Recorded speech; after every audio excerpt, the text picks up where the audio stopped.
Ground. You know, I should go. There, just. Order of light. Yeah. Okay, let's call this meeting to order. Sorry. Yeah, we did it. 4:02, let's start this thing. We'll start with roll call. Will. Councilmember Lane. Here. Councilmember Yes. Lewis. Here. Weimer. Yeah. Vice Mayor DeGolia. Yes. Mayor Holland. Here. Go to the Audit and Finance Committee, Committeemember Brickley. Here. Jane. Here. Skolnick. Note for the record absent. Hill. Here. And Sleeth also absent if they come in. I'll.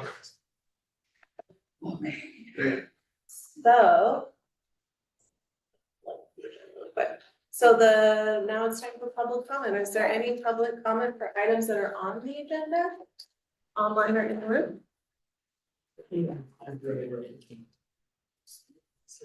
We'll open it up later when we get it. He might. Yeah.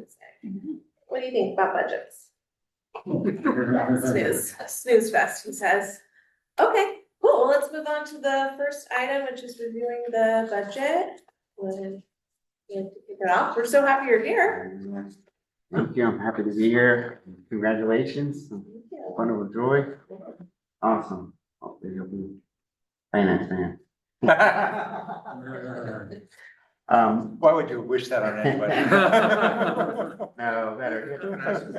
Doctor. Do we have residents here for one or the other of these items on the agenda?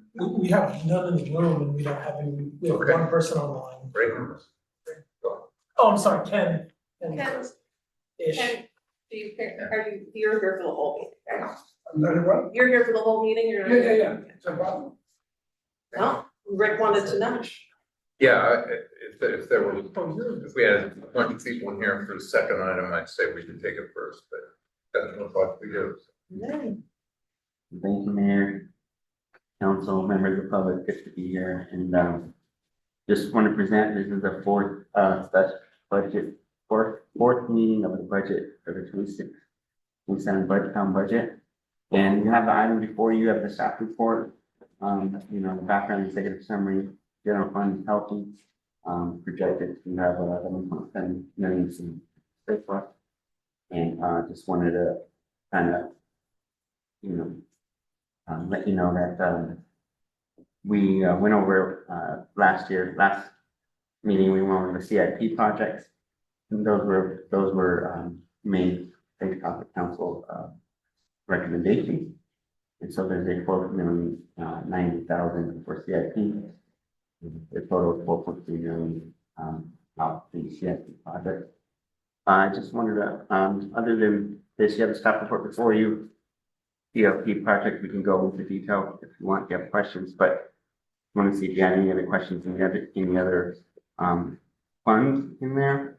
I did have an update to the library fund, and forgive me, I didn't pass it out. When I got to the meeting.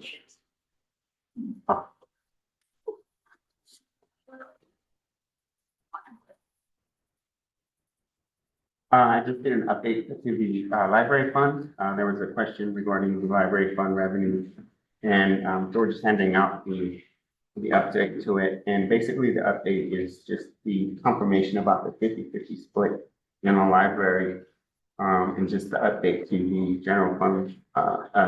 The library's fund balance is beginning fund balance is 2.9 million. In the staff reports, I updated your there's a handout to update the revenues, and estimating the library general fund library JPA revenue was at 5.56 million, and the San Mateo County Library got 4.06 million. And I updated our 1.16 million of expenditures, also the revenue component. I updated that in the spreadsheet that you're getting handed out as well. And after deducting our related activities, there's a library funds available of 340,000. So that is split to each to the library JPA and to the town. So that comes out to 170,188. And I just updated the report and the fund balance to show that 170 is coming into the town in 26-27. So our ending fund balance is now 3.1 million, increase from the previous handouts. So just gonna let you, just inform you that there was just a slight update on that flow through. Correct, there was 2.6, it's now 3.1 million. And the reason why it also went up is in the revenue component, in the top of the line, it was 847,550. And I needed to update to include the 1.160 revenue we'll need for our operations in the library in 26-27. So you'll see the total revenues is 1.170, and then the total expenditures 1.160. A net excess of 10,000, and then below you see there's a down 50-50 split of 170,088 added to the beginning fund balance of 2,923,000, and the ending fund balance is 3,103,000. So that's just one update to provided to you in the staff report. But other than that, again, the fourth budget study session, and we're going over the internal revenue funds. The general fund was updated with the transfers out, was recommended through the CIP component last month. And the CIP has been updated with 4 projects, as you can see in the staff report. Now, further ado, just turn it over if there's any questions. Does anyone have any questions?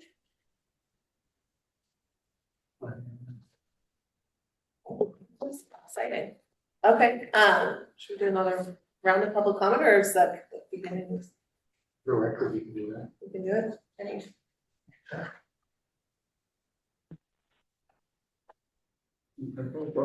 Okay, cool. Do you need us to, we don't have to make a No, motion or no anything. action on we're this just one. If good. you have any questions on the CIP, the other Robert's here to address those. If not, you'll see the fully compiled package as part of the public hearings, and that's pretty. Cool. Okay, So if I remember right, normally at this meeting, we also discuss the allocation or partial allocation of ERAP. Haven't done that yet? You haven't done that yet? No. You can direct the finance committee to have a meeting about that and come up with a recommendation if you like. Right now, it is in the unallocated general fund balance. The money there is kind of fungible, so it could either be allocated straight into the CIP as a capital transfer, or just held within the unallocated balance and come up with something to do with it in the future. Well, I think that there's probably 2 or 3 things that I can think of that we should consider. One is we can pay down for some more pension. We can set up our own pension fund, as we discussed in the finance committee meeting. Or we can put the money away in case the council decides they want to help with the down payment with the prospect of getting paid back. School to build something, if that's what we want to go do. So there's money for either housing or for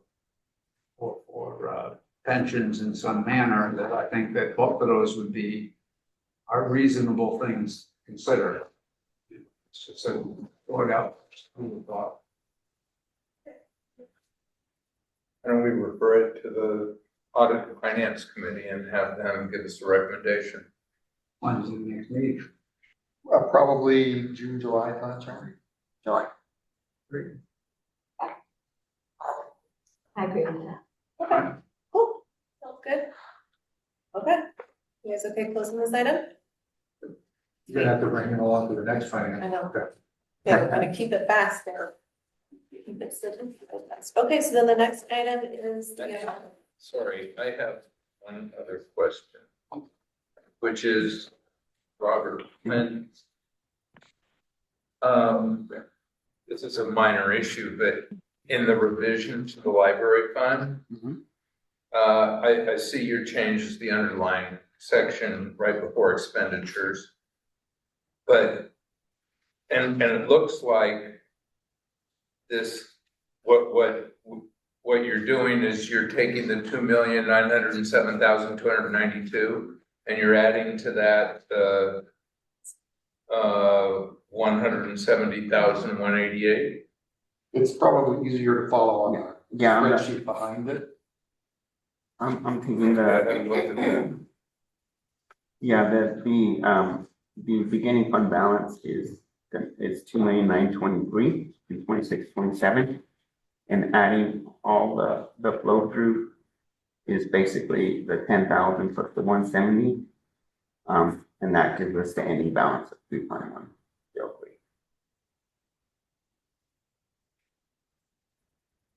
So that makes them now work. And the previous one, I did not have the revenue was 847,550, not 1,170,000 to match the expenditure, and then to show the 50-50 But split. the 3,103,481, that's the proposed budget.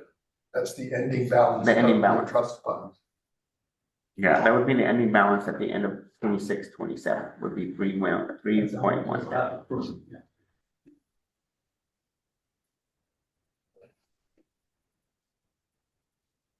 So I don't understand. I mean, you've got a dollar amount, which is the balance at the end of 25-26. That's obvious. Mhm. That's the 2,907,000.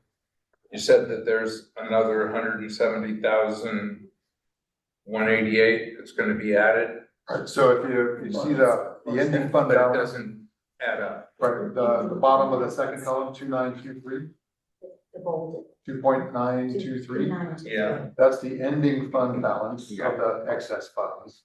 Then you're gonna add in the proposed revenue that we're gonna get on the town side, because this is just the town side, not the library side. 1.170 on the next column over, that's our revenue for the fund. Then we have expenditures on the town side only, 1.160. And then it nets out those two additional 10,000 and 170,000, which is half of the excess. And that gives us a new ending fund balance of 3.103. It's this one right here. Okay. It says it's a proposed budget. No, Right, Correct. And to show it, we're just showing the ending fund balance once we add the budget amount. Revenue and It should be at the end of the year. And with the next year, this coming up year. You want to keep asking questions or? No. Okay. It's not a big enough difference, but it doesn't make sense to me. You guys can stare at sheets together later. You can do that. Cool, okay, so let's close this item and move on to the next item. Fred is ready to talk about ways to better manage the cumulative impact of multiple simultaneous construction.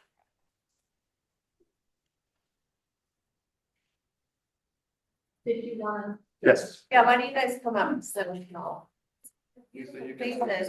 Case, there you go. Anybody, Fred, you got this one there. Oh, look at that. Right here. I'm so exciting. Robert, do you?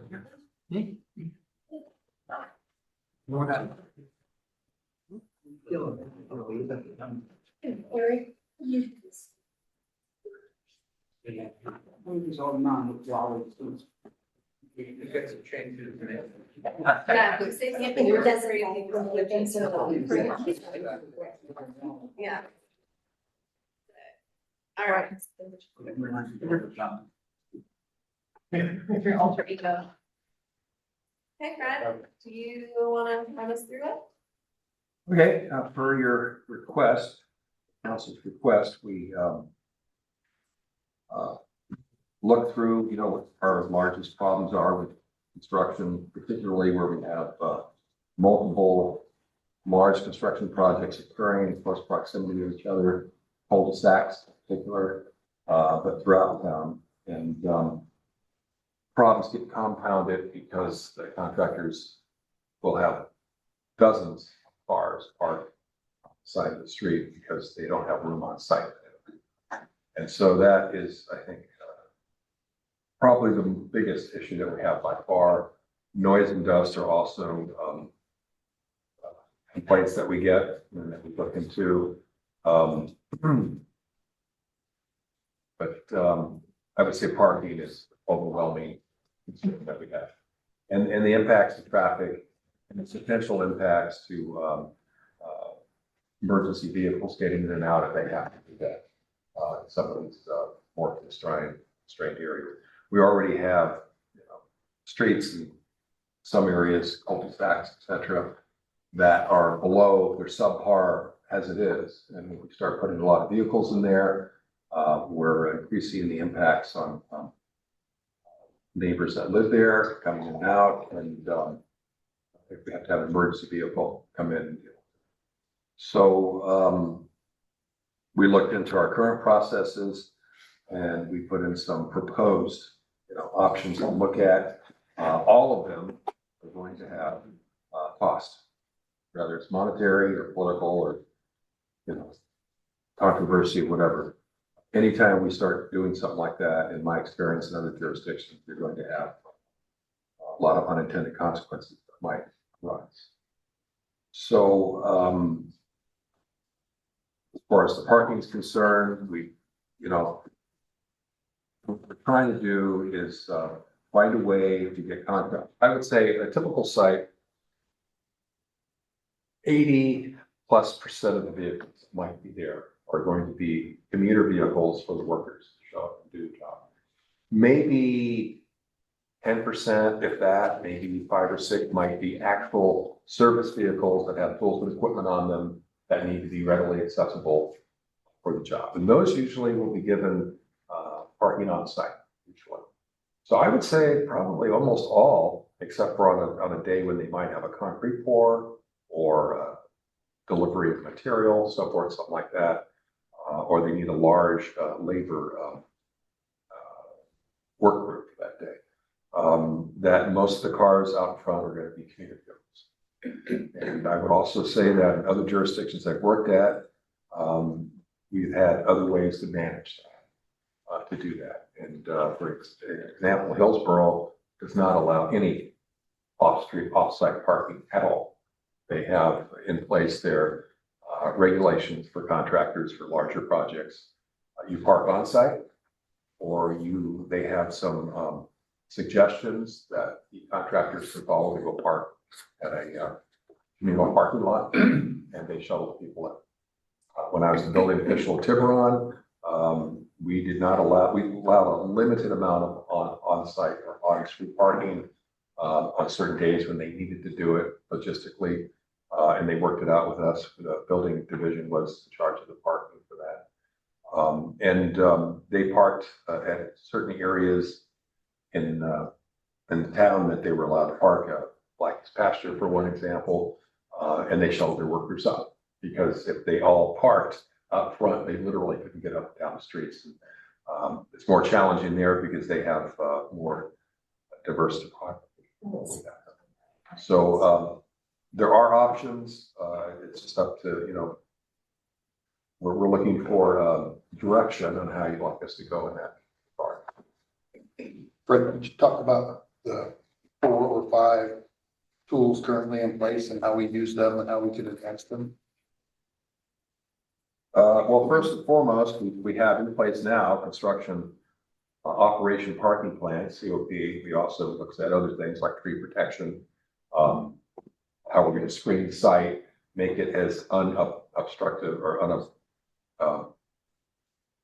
unobtrusive as possible to the neighborhood in that general area. But still, you do a large construction project, some of these houses are very large, and they take years to complete. It's going to affect the neighborhood and the town in general. So we currently use a construction operations plan where we look at several different elements and concerns on there, make sure that they're done. And we do regulate that very strenuously, especially Lisa Marie's team. Alternate parking plans, we have on some days when they have to do, like I said, a large labor group has to show up. They'll come in and look for a different place how to park. One of the things I've started looking at is if they're going to do a project like on one cul-de-sac, we have several projects, another one just starting literally this week. I've said, well, maybe you can phase your project so that where the pool, maybe the pool can wait 2 years and we can put several vehicles for the pool and the pool house is going to be built. So let's try and get as many vehicles as we can on site before we start overflowing onto the street. And that one, I believe, correct me if I'm wrong, Ms. Marie, but they have 3 parking places that they're allowed to park in front. Yes, there are 3 authorized per the COP. We have an alternate parking plan that was approved by our city manager, myself, and the building official, so that they can park directly in front, so that they're in compliance with the Atherton Municipal Code, which we allow them to park directly in front or on the site. And that's the only place that we allow for our ANC. Regarding that, is parking as well as other. Or they can park in front of their own driveway, which would allow them 4, but they have designated on public way. I can also enter into an agreement with a neighbor if the neighbor is amenable to that as well. Yes, and that's the alternate parking, which could also be something we require at the beginning for flag lots. There is no street parking. So we already tell them at the COP revision, you are not allowed to park on the street. That must be on your permit plans to say that you can't park on the street. And then you have an option of doing an alternative parking from the get-go for the entire duration of your project. Or if you need to at a certain stage, you can get an alternate parking permit approved by the town to park in front of others if they get permission for it. There's an application, there's instructions, there's actually a sequencing for what we do next. And that as well as noise, dust, and other concerns, impacts. We do have administrative citations, which usually are written by code enforcement. We usually do those when we respond to complaints. In some cases, if we go by and see a job site that's out of compliance, we'll also refer that to code enforcement, and we'll work collaboratively to utilize that. But as we specified in the report in other areas, they have limited effect because of the limits on the citation amounts, monetary limits. And so some, I'd say a lot of developers look at those as the cost of doing business. Stop work orders are probably our most effective tool that we have currently. In addition to work that's being done without permits, which is the vast majority of what these are written for, we can utilize those when somebody is operating their job site, not in compliance with their COP plan, or if they're doing other things that are hazardous, are not following approved plans, not following specifications, that kind of thing. Sometimes in whole or in part for the project that's specific to the area that's not in compliance. And we do require signage and information on the projects. If somebody can contact, if somebody has an issue, say a neighbor or other interested party, they can contact the person and generally get a hold of somebody from that company if they have a complaint or an issue like that. And just recently with the new code adoption, there is enhanced language which will allow us to be a little bit more specific with that contact information, specifically requiring that the person who is the designated on-site point of contact be reachable at least during business hours and not just go to a voicemail. Somebody needs to actually answer the phone and take responsibility. And also be the person point of contact if we have any violation, anything that's going on that's not in compliance, we know who to call, and these neighbors will know who to call and to contact them. So that is something that we are just now bringing into full use as we issue permits. We're upping the game on that, so to speak, so that they have to designate somebody. That's a new code requirement that enhances what we've already been doing. Building code requirement. Yeah, so it's state law. We haven't put it, but it's adopted through our ordinance. Yeah, we enhance fine schedules. These are other discussion points, but currently what we're doing now is mainly our COP plan, which may be augmented by alternate parking plans. And we have administrative citations and stop work orders at this point, which we can apply administratively. Some of the proposals that we put in here that were from different sources. One is we just talked about designated on-site point of contact, which we're already enacting. Enhanced fee schedule, that would be bringing our fees more in line with both state law and protocol used by other neighboring jurisdictions, but adding a little bit more monetary bite into, so that the fine maybe it's still going to be a cost of doing business to some, but it will be a little bit steeper cost to do business. And that's something that we can do. And we do have state law, which would allow us to bring ours up. Can I ask a question? On this item, you've, in your write-up, you've got, you're gonna, I agree that we should increase our fee, okay, our fines. And, but paying fines is like, you know, water off a duck's back. So, but the stop, you said, stop work orders would still be a stronger deterrent for larger contractors. So can we do both? We do. And you We can do both now, and we certainly can. right, so enhanced fine schedule and continue the stop work orders. Yeah, one of the things that we kind of have to get some further clarity on, particularly from the town attorney, is can we use stop work orders to do parking enforcement, for example? Parking enforcement. It's not specific to the building code, Mhm. but there is language in there which would say when the building officials authorized, et cetera, to apply a stop work order whenever work is being done inconsistent with this code or with the local modifications thereof.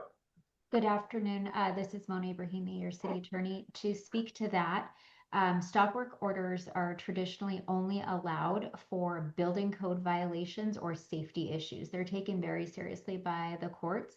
So I would not recommend that we issue stop work orders for just parking violations. I also wanted to clarify the enhanced fine structure that you have been talking about right now. Government Code Section 36900 does allow an enhanced fine structure for building code violations. Again, it has to be building or safety code related. So this is another one where if it's just a parking violation, it would not fall within the enhanced fine schedule. That would be one of the normal fine schedules, which is $100 for the first violation, $200 for the second violation of the same ordinance, same issue, and then $500 for each additional one. So again, keep in mind that we do have some limitations in how both stop work orders and the enhanced fines can be implemented. The nexus with the Wait, hold on, safety. Fred. Wait. We have two questions here. So Bill had his hand up first and then. Okay, but, so, Mona, if you, on the photos at the end of the staff report, there's an image of the parking on Karen Way and an image of the parking on Melanie. And the parking is so congested that one car can barely get by. I think that's a safety problem. So, and I see the pictures that you're pointing out, and the staff report did also make mention of the 20-foot turning radius for fire as an example. So that would be an exception, right? If there is access issues, ingress, egress, fire constraints, then that would fall under the safety umbrella. So we can, implement both fines and issue a stop work order. Typically, stop work orders are not really helpful for situations that can be resolved with someone quickly moving their vehicle, right? But it would allow us to use the enhanced fine if a car is obstructing access and it becomes a safety issue. So I have further information, if you don't mind, on the government code that we follow currently for our fine schedule that is regulated through California, and this might help with clarification. That is 53069.4 section B. We follow that as far as the $100, $200, $500 fine schedule. That's where we get our ordinance information.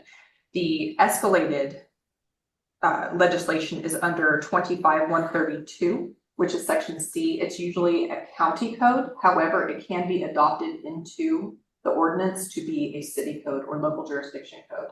We don't automatically get to use it without it being invited into or, part of our ordinance. So it is possible under those codes where we get our fine structure to do that with the authority. The COP and our ordinance as it reads right now, as additionally with the fire code, which we don't enforce as much as the CVC, the California Vehicle Code, and the ordinances. Other jurisdictions who adopt it into their building ordinance say any violation, which I believe is our code reads, any violation that falls under that code section 15 for us is able to get a stop work order. So it just kind of depends, and I'm not trying to override what Mona has said, but under those other sections, it's what gives us the authority to charge those. But I think that if it's something that Mona could clarify, and we had made a note on it for today, that if it's something that's clarified on that, can we, for safety purposes, because right now we don't enforce the fire code. For vehicles, we enforce the California Vehicle Code and the Atherton Municipal Code actively. But if they want to adopt that fire code in, which is part of the future of this conversation, then we could consider that as a safety issue, and that's how we get away with doing that for vehicles as well. Why do we not enforce the fire code? Well, it depends how you look at it. We adopt the Menlo Fire Ordinance, which adopts the fire code. But by state requirement, we're obligated to enforce the fire code as well. Right. Yeah. So we Fire do code. adopt it by default. Yeah, the fire code, we talked to Gage Fleisch, our fire marshal, prior to this meeting. Our streets have not changed since, beginning of time, really, let's be honest. 100 But the fire code changes. Every 3 years, we adopt a new fire code. The fire code currently, right now, for example, in the cul-de-sac says you cannot park any vehicle within 90 feet of a fire hydrant, which would eliminate all of our cul-de-sacs.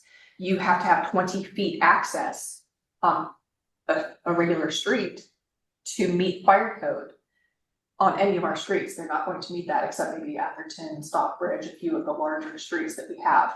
Because we don't have any changes in our street codes or our street infrastructure, we can't meet the fire code. We can meet it for the majority of the projects maybe, but even with Gage going out and looking on Melanie with me, he said there's no way it's 70 foot across, 72 feet. Nobody can park on the street, including neighbors, including everybody else. So if we were to enforce the fire code by the letter of the law, we would have to tell residents that they cannot park their vehicles on the streets as well as construction vehicles. This would not be solely to construction sites. This would bleed over into the residents as well. Gage Might not be a has. bad thing. But residents It might don't not be park a on bad the thing. street. Oh, they do, yes. They do. Oh, yeah, they do. Fletcher is a perfect example, Yeah. 301 and 302 Fletcher, all of the residents have their workers and everybody else, which is another comment that we were going to make, is that we discussed today. A lot of the time when we enforce on the different properties, we're finding that the neighbors have their maintenance workers, their pool cleaners, everybody else parks on the street. Yeah. They're not parking on the site where they're doing the work. And this isn't construction, this is regular maintenance. This is your landscapers, this is your pool cleaners, this is your HVAC doing air conditioner. Do you allow them to park on your property? A lot of residents do not allow them to park on the property. They park on the street or they park across the street because they don't want them driving into their driveway.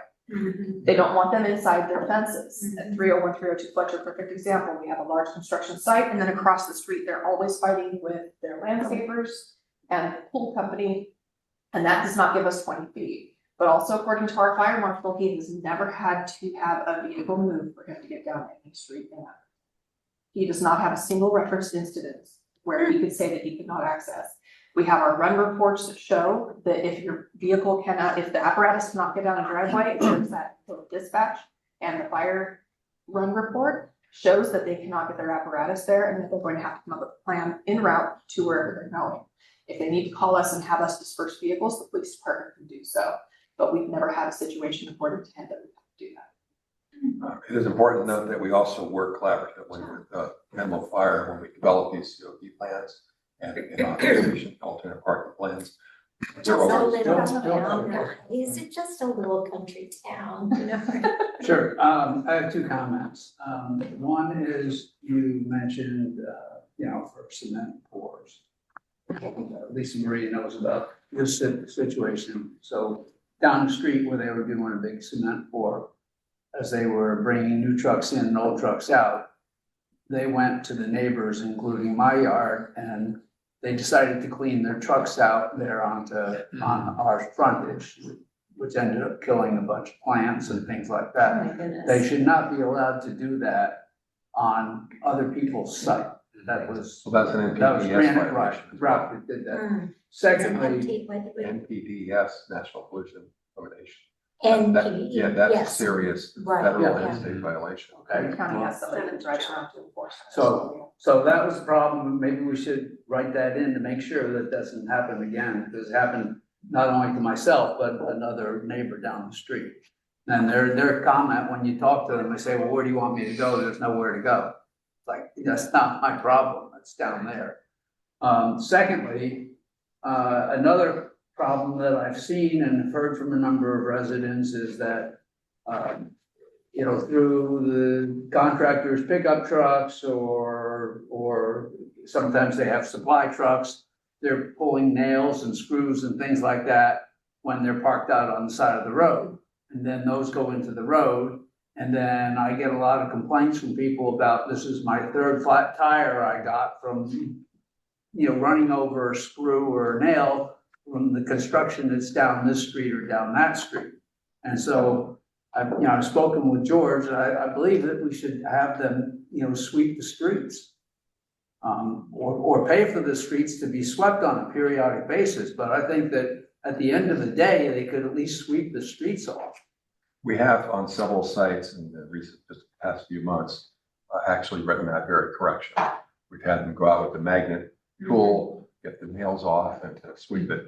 They're also required as part of our parking plan and part of stormwater compliance issues to have an entryway, which is either large rocks or rumble strips or something to clean the mud and dirt off the vehicles. A lot of it is poor job management or construction site management. We have, like I said in the report, we have a few builders in town, lengthy experience here. We just don't get a whole lot of complaints from them because they know how to manage their sites, they know how to talk to the neighbors, and they know how to do the project in a professional manner. And I think so, using that as an example, there are ways that we can mitigate the cost of infill construction. Well, if you already have ways to say magnet sweep the street, please do it on Glenwood, okay? Because I hear from my neighbor all the time about this flat tires. Yeah, we have to, with some of it's an education and outreach effort, and that's where we employ when possible. Other is enforcement efforts, and we're discussing here is ways to make the enforcing efforts more effective.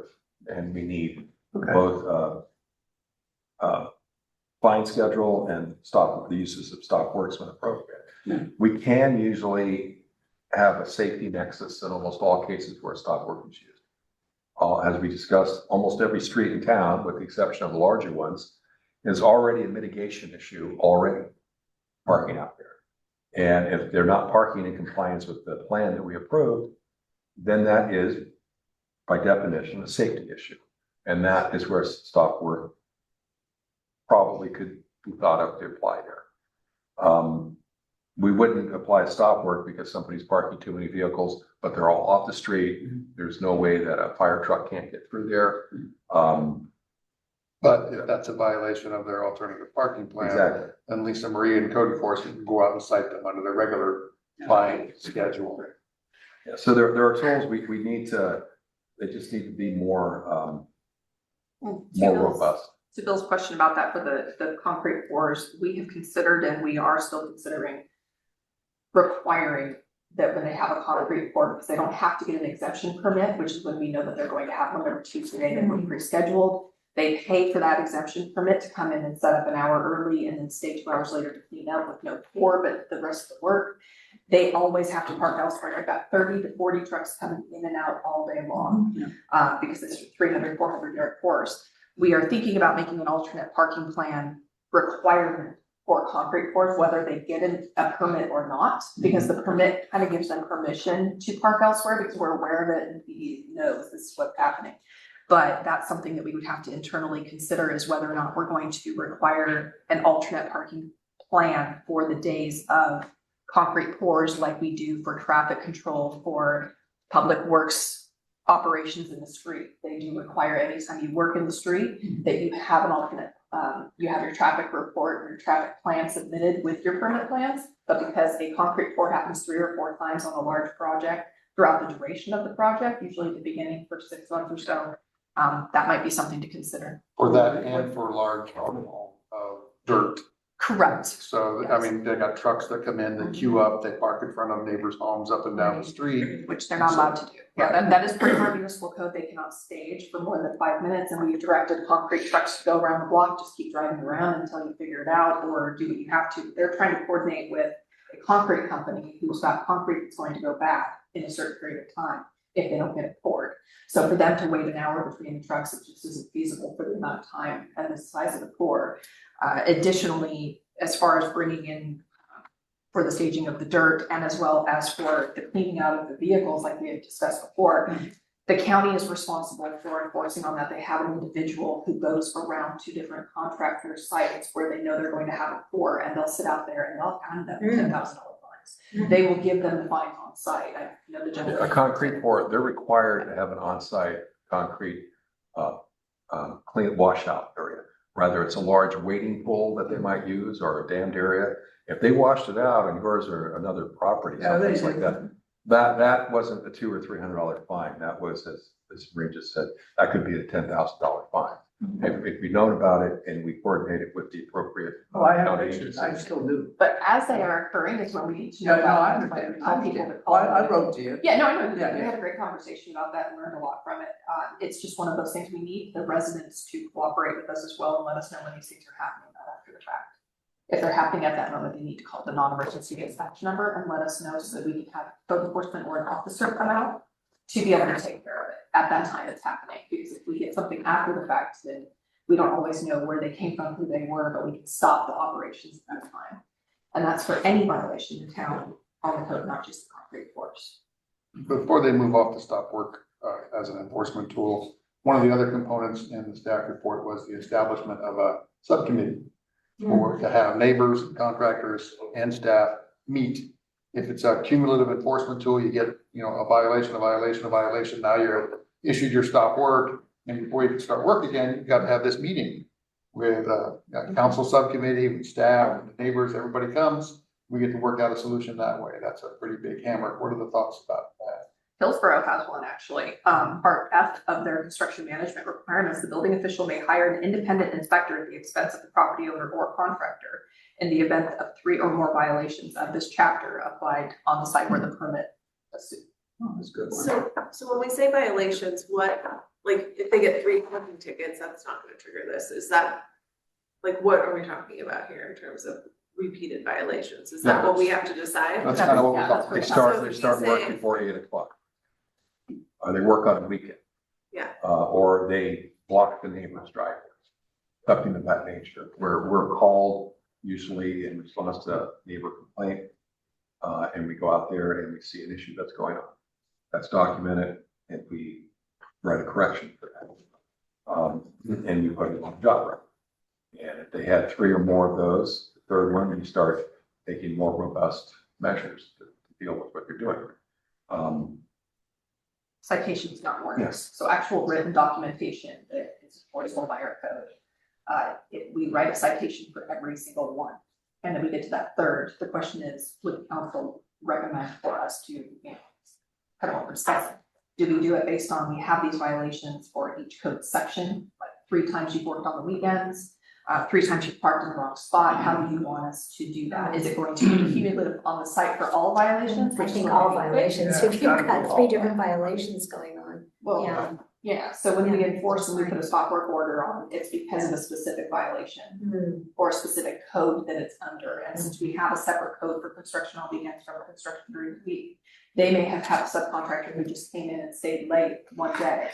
Do we consider that, or if it's habitual, like over here by the library, where it's now habitual, I'm now on my third citation for them working at, a certain amount of time, or not third violation for the hours, but they have now had 3 citations, multiple different things going on that have been corrected and have not had a violation after. So after that third one, are we really going to, have them come in on that for all site violations where they have corrected it, or do you want it to be, you guys just keep coming in on the weekends and working and we keep getting these calls? This has got to stop.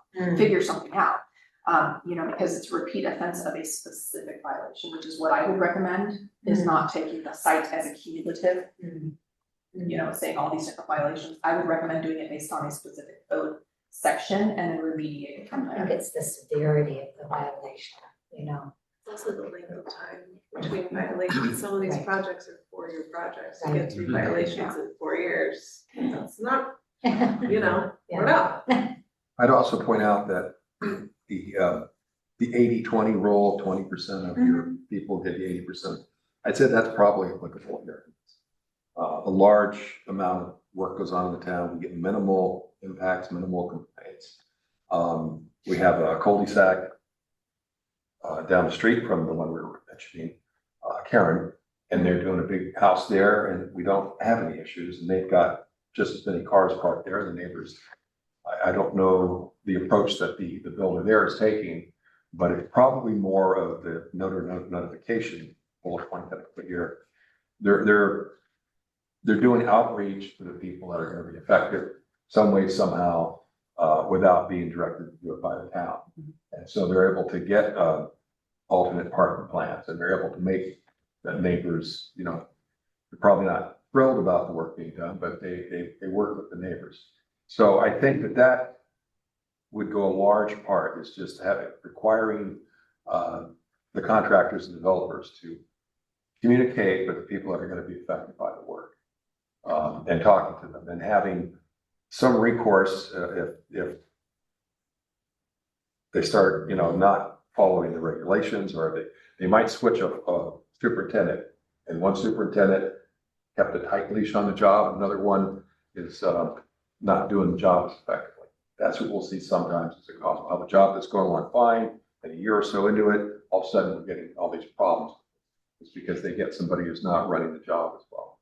And a lot of times I've had a discussion with their boss and said, look, this is what's going on, and they straighten the problem out quickly. And sometimes we can handle it that way. But for those 20% that it's causes a lot of our difficulties, that's where some kind of tools that we have, if they were enhanced and we used them more effectively, I think that we can go quite a ways. The contractors do tend to, if things roll downhill, we agreement with them in a permit. It's like having a contract between the town and them. Any revision of the COP reviews, if they want to change that, like the entrances that we just talked about, which is our erosion control, sometimes they build another entrance and it's not part of their plans, and we find out about it because they flood everything around. We find out, and then we tell them they have to correct it or do whatever they have to do. It's another cost for them. They have to submit a revision to the town. The other side of that being, as far as, just lost my train of thought. The way with the accumulative fines, a lot of contractors will send down the citations they receive to their subcontractors because we don't require their subcontractor list until the very end of the project. So we don't know who the framing company is. We don't know who the pool company is unless they have set up a permit. They will funnel those fines down the chain.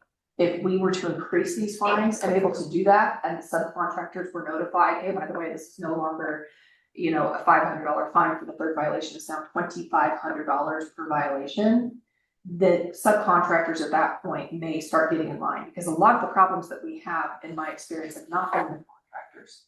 It's the subcontractors who come to do the work that are there, who have a license with the town, they know the rules, they don't care, or they don't want to pay attention to it because the fine is being insignificant, it's not a big deal. But when you change it 5 times the fine for a third, or even the second one going from that, from $200 to $1,300. After that first fine, and they realize that they're going to be escalated on that, it may influence the subcontractors and the other people that come in to do this. Or the fact that the owners will hire landscaping crews towards the ends of their projects and the contractor has nothing to do with it. There have been quite a few fines that I've sent directly to the property owner for the fact that they have gotten people in to do the work. They come in early because they want to get the job done, and the owner doesn't directly know the rules for, I just want to get this done and I'll pay them. So as it escalates, it's another kind of a push for the escalation of that, for us to look into being able to do that, because it's not always the regular contractor. It's usually the subcontractor that I talk to that's in violation when I actually And get them. it's more often the fly-by-night subcontractors, not your long-term No, framers or those that are gonna be on the job site a long it's the little time. guys. Yeah. It's the little guy. They're here for a weekend, they're here for a week, they're here for whatever, it's not, they don't care, they're gonna come go. Eric has been very patient, I think, to ask his Yeah, questions. I've got just a collection that I've been, so is there any designated parking sign for like the construction workers staff? Like we would give them a sign to say, hey, put this up on your site so your people know where to park? And also the flip side of that is, if we have an issue, is there a resident only sign or no construction parking sign that you put up? I know individuals are doing that, but if we were to provide it to what I'm looking for in general is preemptive strike activity. So where you give it to the person, to the contractor and say, post these in front of the property where people park, and we'll be looking for that, For the vehicle or space? for the space. So we do have that in the COP, it's number 2 for no parking signs. Okay. That is there now, that we can require. For Yes. the police department, we can require that they have signs up Yes, for their sites where it says park from here to here, Right. or we'll even go out and put a little flag up that says this is where you can park anywhere between this area. Some contractors actually delineate the lines along there. We can tell them to put no parking signs up. Most of the time they do after they've gotten a couple of citations. They Right. say no more parking here, but that doesn't control what other sites do, because it's not just their parking. Right. Park, for example, we have 216 and 217 Park. They put up signs that say no parking for 217 Park along here. Yeah. Yet people from 234, also from 216, park across the street, and then I have to go through and figure out whose vehicles those are. Right. Because they're not 217 Park's vehicles. right, And they've been keeping their nose clean because they're tired of paying all the money to. Right. But the guys across the street, their people come in, or down the road come in, and they'll park wherever they want. so that, We can do that where we would require it. The only parking that we require right now to have any permits on the street, like McBain and where there's usually no school parking that we enforce on, because that's our biggest violation of school parking, not necessarily the parking from the contractors. We require that they get passes to put in their vehicles on McBain for the construction site working there now, and that they put it in their vehicles every single day. When Alejandra had parking for the construction site right down the road from you, we did the same thing. We gave them passes with a date range that said you have to go get new ones, just like we do for the residents on that street that are required to have parking passes to park there as well. so that would be an option That then is an for option.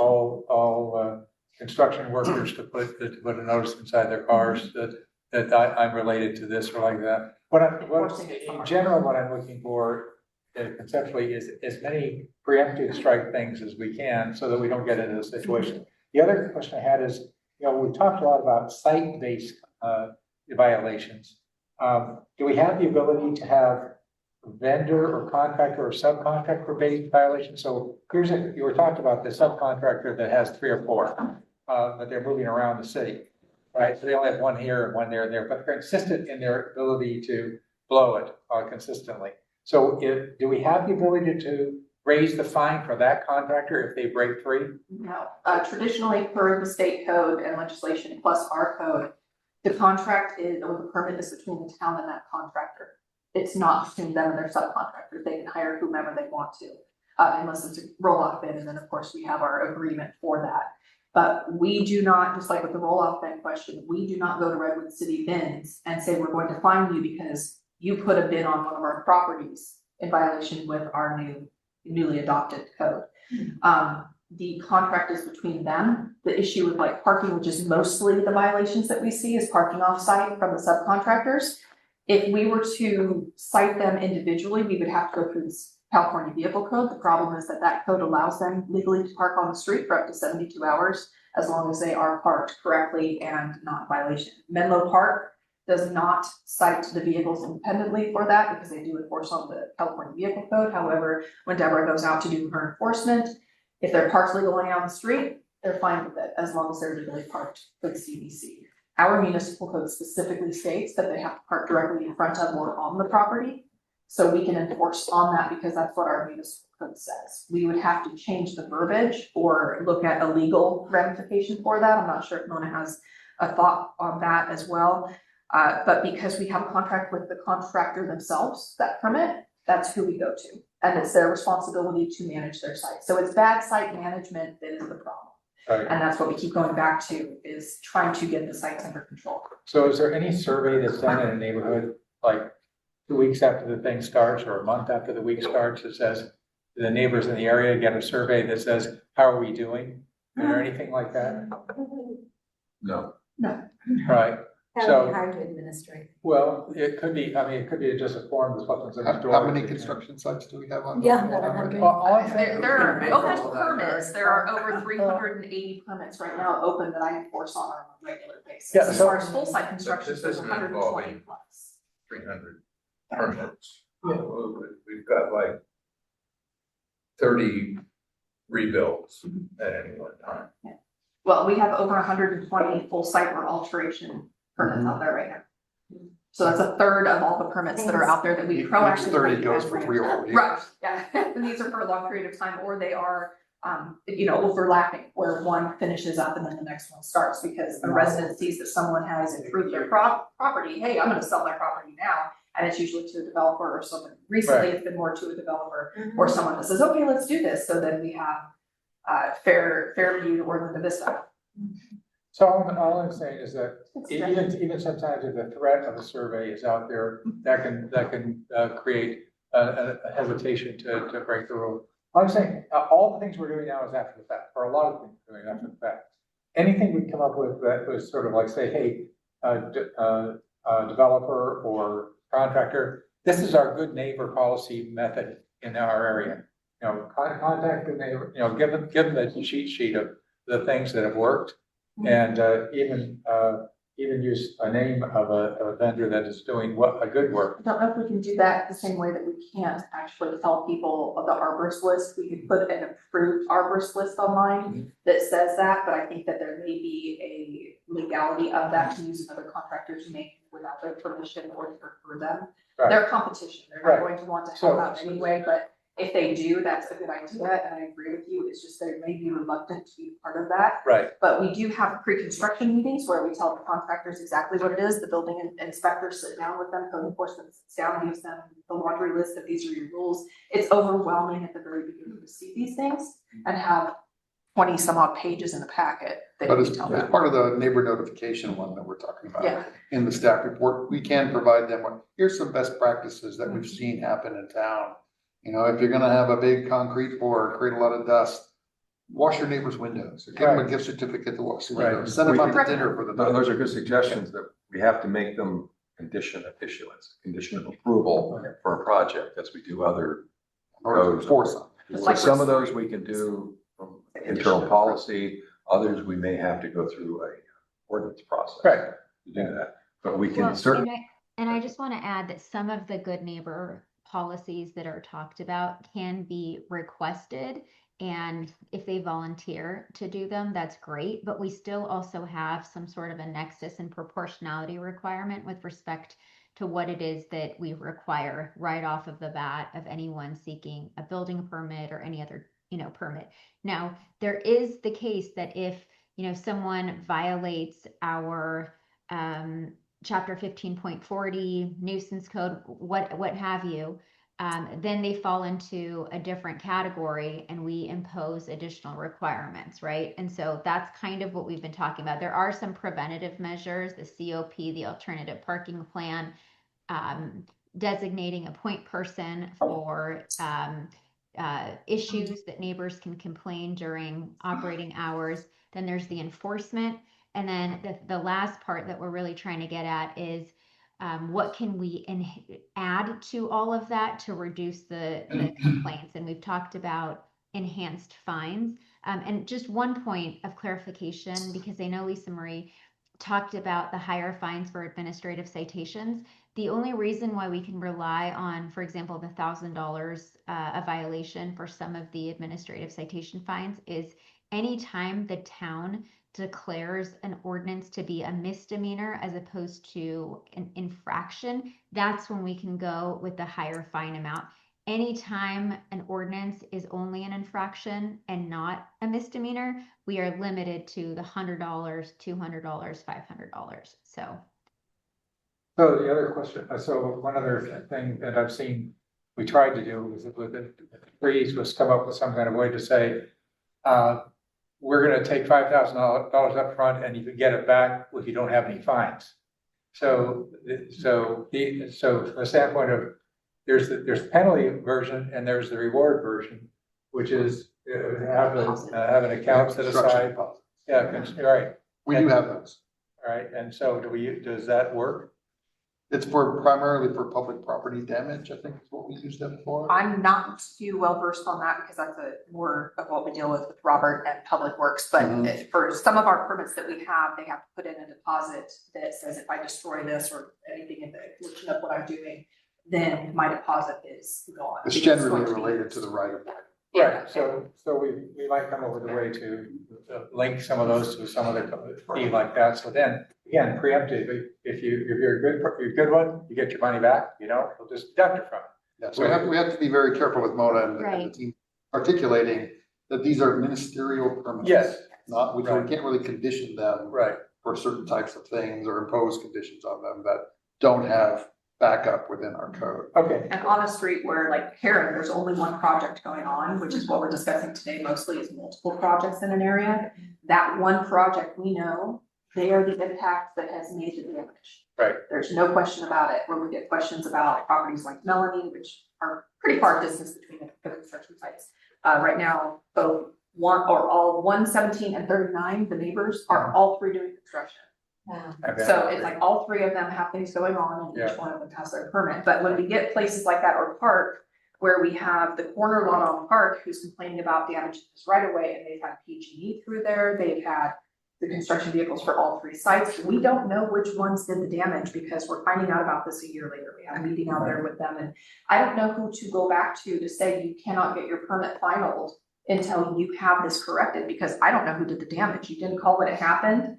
And it's cumulative over time from the damage in the road or the right of way, but we can't pinpoint who did that unless we know at the time that the violation happened. And then building has put stop work orders on those properties or said, no, you cannot continue working until this is completed and fixed. So they do have that authority to say that through the California Building Code.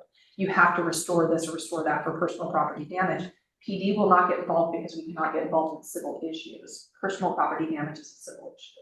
That's why we have the building code to go back on to say this is damage here. So whether or not we can actually enforce that with a deposit or something of that nature. It may not work. I'm just trying to come up It's a with good it. suggestion. So I would just say, come up with 3 things that'll make your job easier, and I'd be interested in hearing it and implementing it.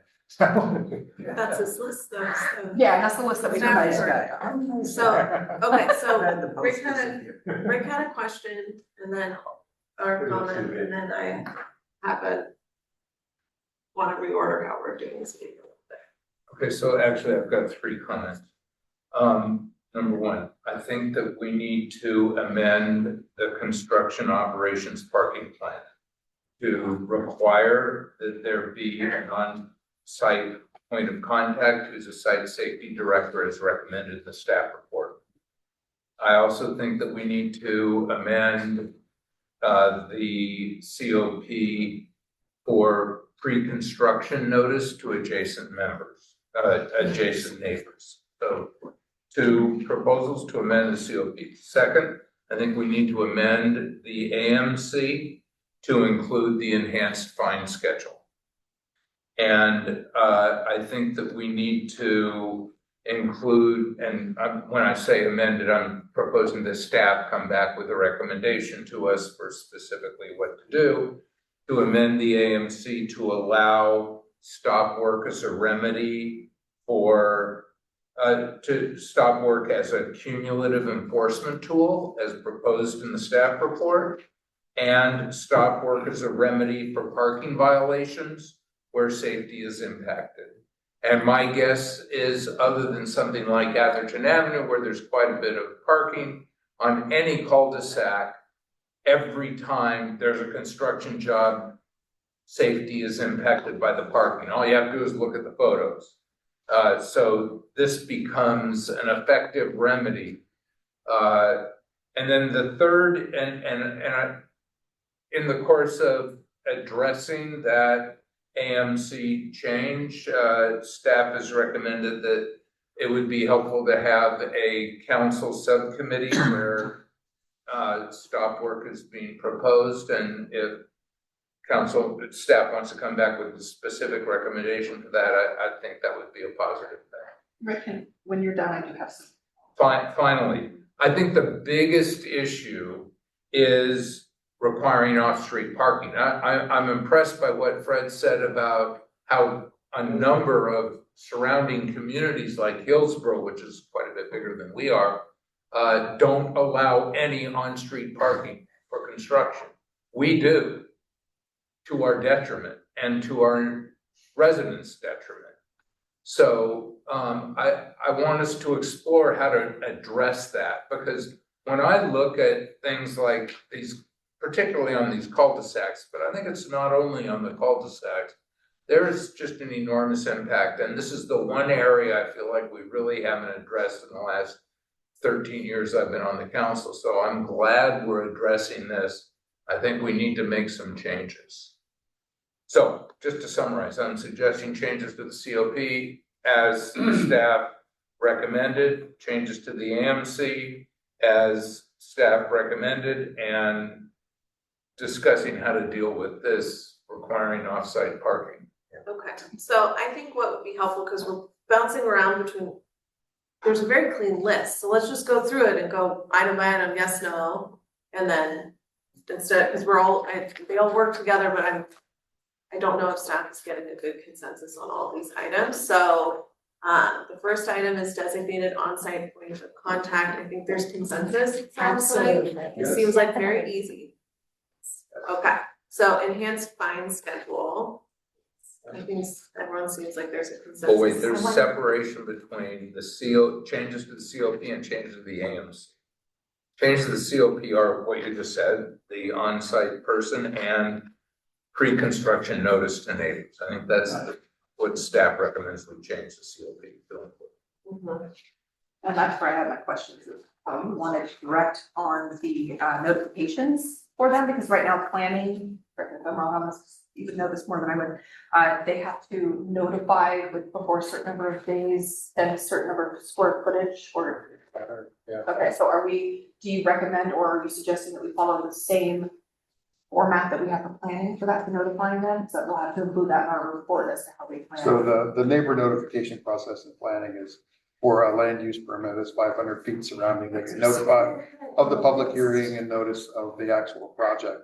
For this scenario, I'm not sure 500 feet is probably necessary. We could probably do the street where the project's gonna be impacted, and surrounding neighbors there. Okay. And I think also they're talking about with neighbor notification quarterly or some sort of regular updates. Big thing's gonna happen on the project next week. We got a concrete pour. So like. We got a concrete swimming pool forms. going in. We got a lot of dig outs going on. Those sorts of things, whenever that happens, every 3 or 4 months, some sort of additional neighbor notification required. So I think that's kind of what the council's looking for. Okay, Thank you. y'all are skipping ahead, but it's fine. So enhanced fine schedule, there's consensus. Yes. Then we're on the stop work as a cumulative enforcement tool, which I think we would like to have more specificity from staff on how that would actually work. What you guys recommend is people on the ground of how do we have this be a deterrent without being a giant nuisance for staff and the subcommittee, if that's what everyone. Yeah, we'd have to come back with an amendment recommendation to the code anyway, and that's where we would have that. Okay, so are you guys all okay with that, them making that recommendation? Okay, we already talked about neighbor notification. Yep, so we've got consensus on that one, and then conflict between parking codes.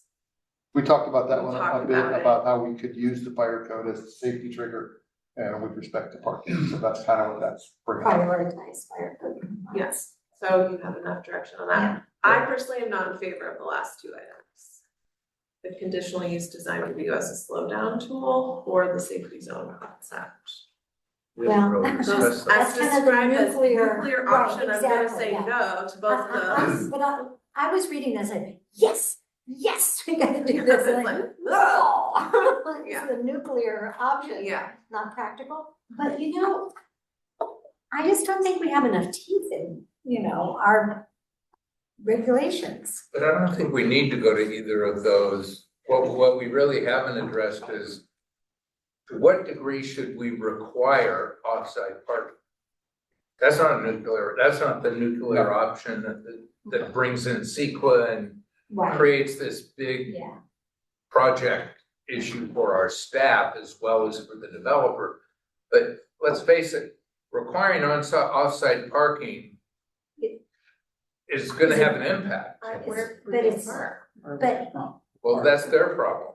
Yeah, Yeah. That's I not our agree problem. with Rick brought this up, but, I think we should really look into saying, you have to have off-site parking, like some of our neighbors. There's nothing wrong with us doing that. No, I agree because with I that. really think that we need, and it's up to them to Yeah. figure it out. Go find a vacant lot in Redwood City and shuttle guys back and forth. It's not that. We don't have to solve that problem for them. They have to Yeah, figure it out. right, and I think that was a big problem for us. Yeah. Huge. That's the issue. And people would see the change. And I think that's an important thing and we should So then consider. I think we need to talk about school parking.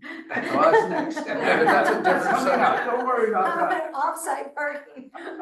A lot of the even smaller projects, kitchen remodels, minor jobs, they often they prefer to have their contractors park out front, even though they have adequate space on Yeah, the on site their to do it. property. And it's easier for everybody to do it that way for whatever reason, they don't do that. So that would be what you're suggesting, would help with that. I think if you require construction sites at all of them, to have no off-site parking, then all the contractors that do work in town, whether it's a large project or a small one, that becomes the rule, and one's not trying to get a competitive advantage by not doing that. And they will have to do management with their employees. Which trucks do we need here today, and which ones can park? And they can have an arrangement with various commercial enterprises nearby, whether it's the country club or businesses or whatever, where we can park and have an area. But they will have to seek that out and solve that problem. Or they work with a landowner to agree to let the trucks on their site. Yeah, that's what's gonna happen. But for the remodels, that's what they're gonna say is, look, I need to have the stuff here to get the project done on time. Let me park in your driveway.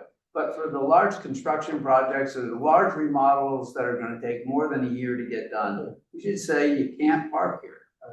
Or That's we have very creative contractors in town who will rent or lease vacant lots in town and stage their vehicles on that vacant lot, such as the vineyard property at the corner of Bohemus. Is that something we Has want? that They been wanna done? work that I out don't with think that's been Amram. done. No, It's because the been property done. owner wouldn't know. No, Not at that property, but it's Right. been done elsewhere. well, I know, but using that as an example. I was just using that is as just a kind of, visible you know. vacant lot, is all I was using that for, but is that something? I have a question about Zoning offsite. violation. Yeah, That's the problem, is it's a zoning violation, we have to change Right. that. Could we use it, if we have this escalating subcommittee, whatever, could this be an option that is more used punitively if someone is a repeat parking violation? I mean, the off-site parking No. requirement? Or if someone is having repeated parking issues in a neighborhood, could we have this as a I think it has to be. recourse versus a full always? I think we need to do it across the board, but I don't think we need to have it apply to any construction project in town. It needs to apply to construction projects on a defined type of street, like the ones on Atherton Avenue. I don't think we have to require them to go to an offsite construction site. But on any cul-de-sac, clearly they do, because there's a problem. I, So I that's think, something Rick, if you're gonna do any major, if it's gonna be a multi-year project, like many of our construction projects where they're building a brand new house, a demolition, and they're building a new house, it's a 2 to 3 year project or a 4 or 5 year project. Those projects should be, if there's gonna be more than a year, they should have to park off-site. They should. We should just say off-site. It doesn't matter what street. How about, can they park, in the right of way in front of that property? That's the current code that we have That's, now. but you can't go down the street, like from my property on Alejandro, you know, you can park in front of mine. Presently, they can do that with an alternative parking plan if they get permission. Right. But what we're talking but about is I can't, eliminating. you know, that. go across the street to the No, they get first, cited for that. huh? They get cited. for that. Absolutely, and I tell my workers, over here, you know. So the question comes down to on that, These- we can't give authorization, we cannot give blanket authorization to These are contractors to that. park in another town. These are That's that. where, because we don't have jurisdiction there. In front of. If they call and complain and say, your contractors from over here, the truck says PCH and we don't have anybody from Peninsula Custom Homes over here. We talked to them, they told us that they belong to your Park Avenue property, we can't These are enforce still on in that. there. Because they're parking outside of our jurisdiction, we don't have authority. So that's something to consider with us telling them that they can go elsewhere. Parking on a vacant lot, the issue with that is it's zoning, it triggers a zoning issue, and that you're gonna have to change the code for that, because we do not currently have a plan in place for parking. We had that issue over in Lowry, where they were parking on the vacant lot next to it, the property owner said, no, I don't want the parking here. And it's like, yeah, because it is your personal property, it's no longer part of that, 'cause it's a lot split, and they're just parking on the lot, and they were going to develop it, and I said, you can't do that, because it is a zoning violation. You don't have the conditional use permit in place to park here, it's planning violation. So those things are something to consider for your recommendations to us and how you want us to follow up with those. To Bill's question, or to his point, if you institute this townwide for all construction projects, do we want to say it's, because we have our construction time limit to look at, 1 year, 2 year, 3 year, it's based on your square footage. Would you like us to model it based on that current construction time limit to say if it's over X number of square feet? Because the permits now last, what, a year and a half, as long as they keep getting, Over the year, Yeah. as long as they get an inspection. as long as there's an inspection, 6 months. we can extend the permit. Unless it's a full site development where we have construction time limits. So if somebody's getting a pool done, they have a year and a half to complete that permit. If they get an inspection at 17 months, we can extend them another 6 months to get that done with no time limit. Because it's meeting the code, so Well, I would. that would be my I would concern. look Do you wanna at- do it with the square footage, or do you wanna do it with the type of permit, or? Look at what Town. Hillsborough did. I'd like to see what Right. these other towns have done. And we can mimic theirs, because theirs is already working. Okay, and you know, because if we're getting into these little nits about, well, you know, well, this project can go there, or that street can have it, you know, then it's gonna be worthless. So with Hillsborough, Let's, you know, it should be close to, if Hillsborough's got and other towns have got an all or nothing, and I think we should do an all or nothing. If you want the residents to see we're making a difference, that's what you've gotta go do. So what does Hillsborough do? Hillsborough says all construction vehicle parking shall be on site unless otherwise authorized by the building official. Currently, we authorize them street parking with our COP, and we authorize them street parking with an alternate parking plan. But to enforce, realistically, to enforce this in the town, even though you do have 2 code enforcement officers that are here 7 days of the week, for us to enforce that and all of the other codes, it is extremely time consuming and intensive to figure out whose car goes here, whose car goes there. You've got somebody parked across the street and we don't know, which is where, you know, we had the idea it's going to be probably costly, but the parking permits through town. But wouldn't this, I mean, if we went forward with this, anything like Hillsborough, wouldn't that relieve some of that pressure on you. Well, we would have to decide what is going to be authorized by the building official, because that's how Hills Road does it. They say no street parking except what's authorized. What are we going to authorize for parking? Because that's their regulation. What is the building official allowed to say, yes, we can and can't? Right now, we already have that with allowing. So Hillsborough ordinance also has a construction dollar amount tied to it. Yes, they do. 750,000. Yeah. So projects valued at So we could do seven that. hundred fifty thousand and up. That's where. Well, these days, that's the. That's just. That's a- Yeah, It's not bad. that is an option. We can look at their schedule and make But our that own, which is dollar similar to amount the can CTL change. language. You know, the only guy that I can see that would be authorized to park in front is designated on-site point of contact. He can park there because you want him there. The rest of the guys, I mean, seriously. Well, That's park on not the right. property. If you have, Well, they a can truck park on the that has property, equipment in it that you need to access at the property, that has to be able to park there. I don't argue that, and like I said, let's see what other jurisdictions have as their ordinance, then we can pick and choose what we want. But right What now, we're doesn't guessing staff what they come back said. with a recommendation for us on the change to the COP, the change to the AMC, and this issue about seriously restricting on-site parking and requiring it to be off-site and what the parameters should be around that? Those will all be ordinance changes, so they'll come back. And I think while staff is working on that, you should also bring it to the developers roundtable. We did We will. invite We're them going here to. today. They were all invited to come here to say their piece, and I told them on site at many sites over the last 2 weeks to come to this meeting today to put in their points, and there's nobody here. I have the roundtable scheduled for the end of this month. And so, we definitely will bring up the issue. Great. So there's a difference between like a full house tear down and a remodel. As someone who's actively remodeling my house and living in it, I have a landscaped yard, I have a large tree protection zone.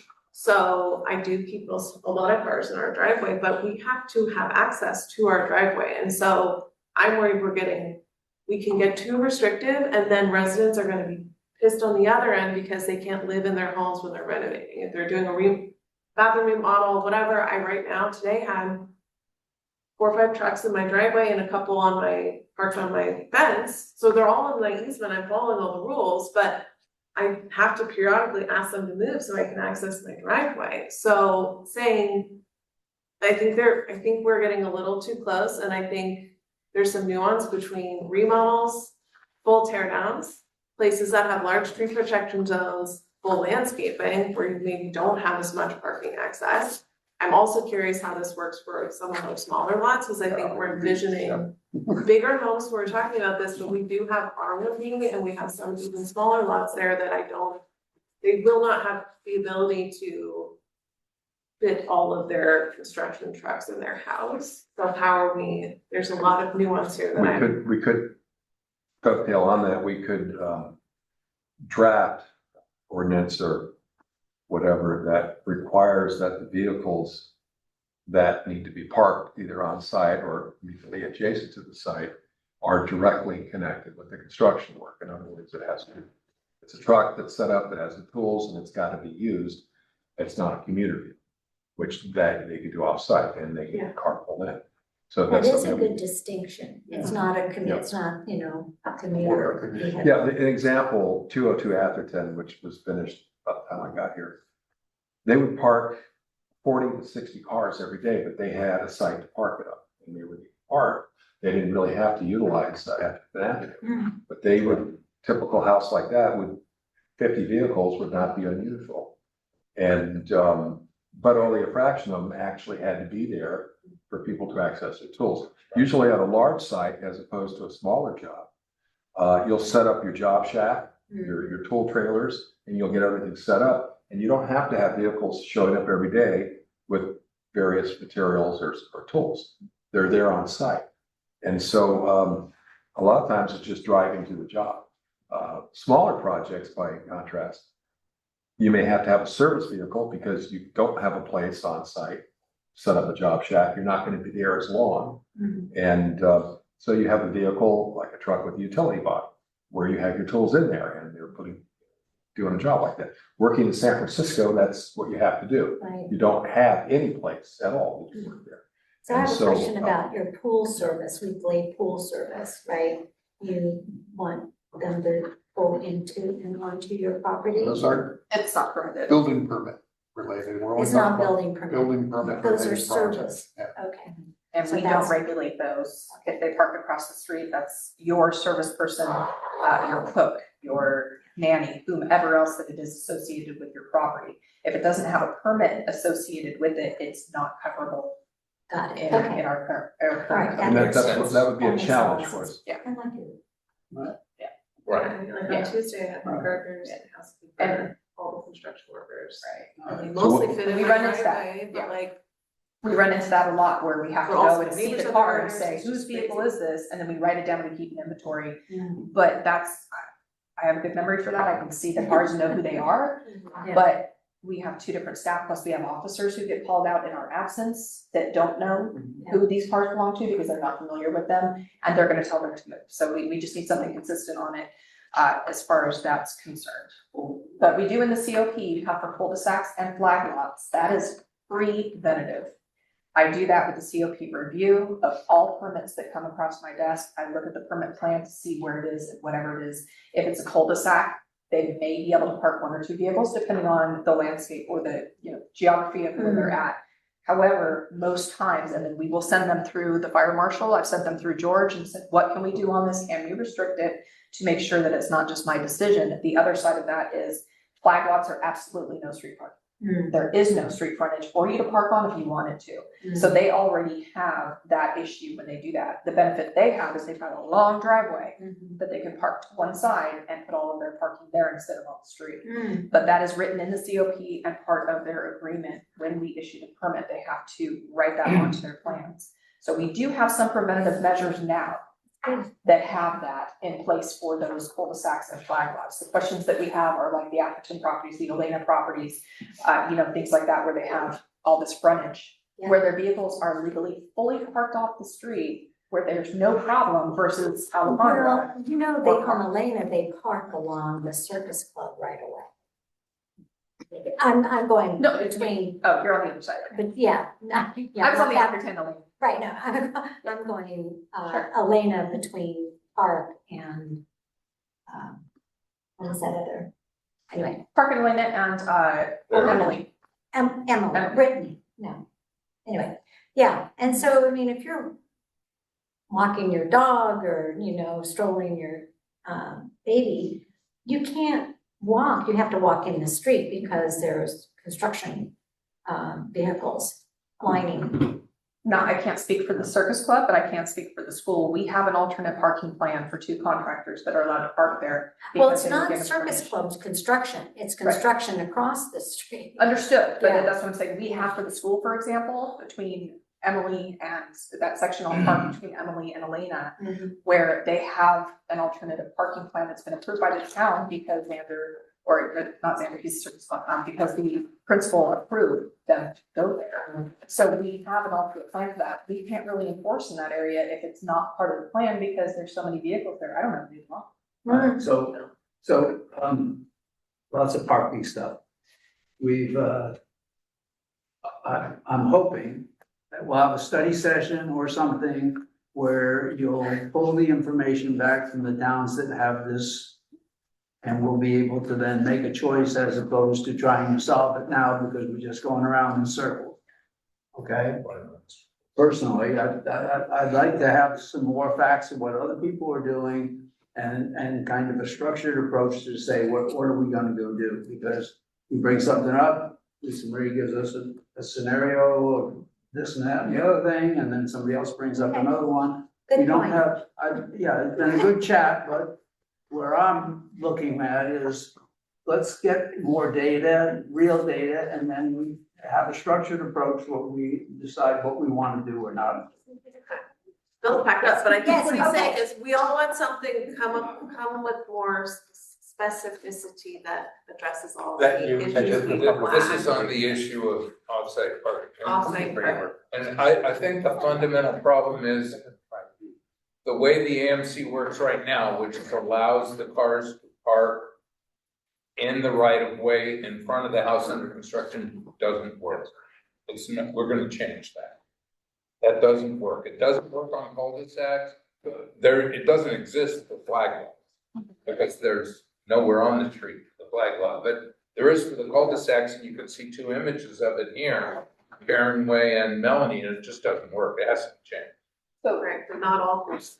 correct, All cul-de-sacs. but in that cul-de-sac. Clay court is a mess. I haven't had any calls, so I don't know about Clay or any construction going on My there. cul-de-sac. Well, when there was construction When going there on, was, yes. at your, clay court, and the construction is going on across So- the street. No, people parked on the lot. And so on my street, it wasn't a problem because nobody parked in front. I enforce there every single day I was on. I drove up and down that road. So on Karen, they have an agreement. That specific company is one of our better ones that makes these agreements. With the They have an neighbors. agreement with the neighbors.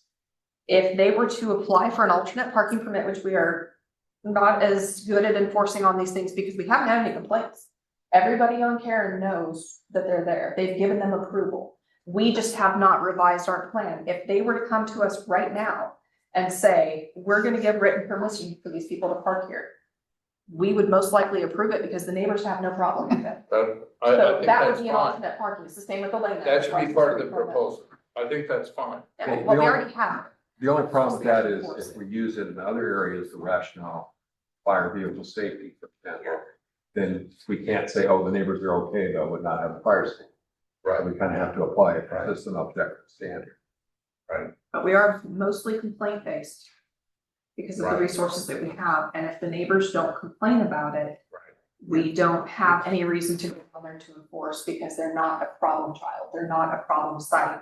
The sites that we do get the complaints about, we watch them regularly. They're on our radar. We have them on a spreadsheet that I go and look at every single time of year. But I'm not going to take, with all the sites that I have and covering the entire town, I've never get anything done. So it's, you know, we have to pick and choose where we're going to be proactive and reactive. Makes sense. You know, and if we can get the construction vehicles to move within a minute by letting them know a fire truck is coming down here, they'll move and then they give us our 20 feet. So at that same idea, I would just be cautionary with what I know on these things is that they've given permission for them to park. We don't have that complaint. They're in no violation other than maybe fire code. But our fire marshal has already said, we have no issues getting down there. And we know that we can move them quicker than we can move a resident's car. Because then we have to hunt down the resident. If it's construction, they're right there. So does anyone else on council have things that we haven't given staff direction on, or do you feel like you guys have clarity on what we're looking to have? I think we'll caucus, we've got clarity. We're just gonna need some time to get the data. Yeah. Cool, okay. So I'm gonna adjourn this meeting, guys.